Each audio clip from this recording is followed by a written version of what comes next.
મૌન રહેવું. મુનિ વૃંદ કથાનું શ્રવણ કરે છે. સિદ્ધ તપોધન, સિદ્ધ તપોધન જોગી જન સુર કિન્નર મુનિ વૃંદ. કિન્નર ભગવાન શિવજીના દરબારમાં રહેનારો આખો સમાજ છે. કિન્નર, કિન્નરોનો કોઈ દી અનાદર ન કરો, કિન્નરોનો કોઈ દી અપમાન ન કરો. એ શિવજીના લોકના અંશ છે. એ લોક આપણે ઘણીવાર તિરસ્કૃત દ્રષ્ટિથી તેને જોતા હોય છે. અને જો થઈ શકે તો મને ક્ષમા કરજો, પણ તમારા ફેક્ટરીમાં, તમારી દુકાનમાં, તમારા વ્યવસાયમાં કોઈ જગ્યાએ જો એક કિન્નર કામે રહેવા માટે તૈયાર હોય તો પ્રેમથી કામે રાખજો. એના જેવું એ કંઈ પુણ્ય નથી. ભગવાન મહાદેવજી કિન્નરોનો પણ મહિમા ગયો છે. એને આપણે કામે નથી રાખતા, આપણે કામે રાખવા જોઈએ તે લોકોને. અને બહુ આમ તકેદારીથી કામ કરે છે.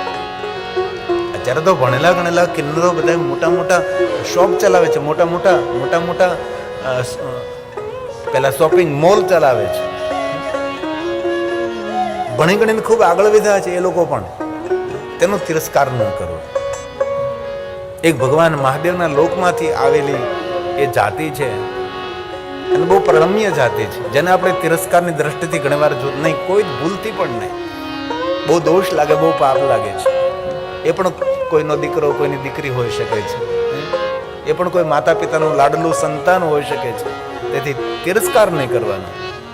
એ શિવલોકના એ બધા અંશો છે. સિદ્ધ, તપોધન, જોગીજન, સૂર, કિન્નર, મુનિ વૃંદ આ બધે કથાનું શ્રવણ કરે છે. અને જેટલા કિન્નરો છે ને એ મહાદેવને બહુ માને છે. એ શંકર ભગવાનના ભક્ત હોય છે. અને બીજી વાત, ક્યારે તમે બહાર નીકળતા હો અને જો તમને કિન્નર સામે મળે તો સમજવું કે શિવનો અંશ સામે મળ્યો છે. એ શુકન છે, એ શુભ છે, એ મંગલ છે. આપણા દીકરાના લગ્નમાં ક્યારેય કોઈ કિન્નર આવી પડે તો ખૂબ તેનું સ્વાગત કરવું, તેને ખૂબ આદર આપવો, સત્કાર કરવો, તેને જમાડવો જો જમે તો, બાકી તો જમે પણ નહીં. એ શુભ છે, એ મંગલ શુભ છે. આપણે ઘરે દીકરાનો જન્મ થયો, જો કોઈ કિન્નર આવી પહોંચે તો તેના આશીર્વાદ લેવા, એ નજર ઉતારી દે છે. એ કિન્નરનો મહિમા આપણા શાસ્ત્રોમાં આ મહિમા ગાયો છે. તેથી કિન્નર તો નહીં, કોઈની સામે તિરસ્કાર ભરેલી આપણી દ્રષ્ટિ વિચારધારા નહીં, તિરસ્કૃત નહીં, કભી નહીં. સૌનો સ્વીકાર કરવાનો છે. તેથી ભગવાન મહાદેવના લોક કૈલાસની અંદર કોણ કથા સાંભળે છે? સિદ્ધ, સિદ્ધ તપોધન જોગી જન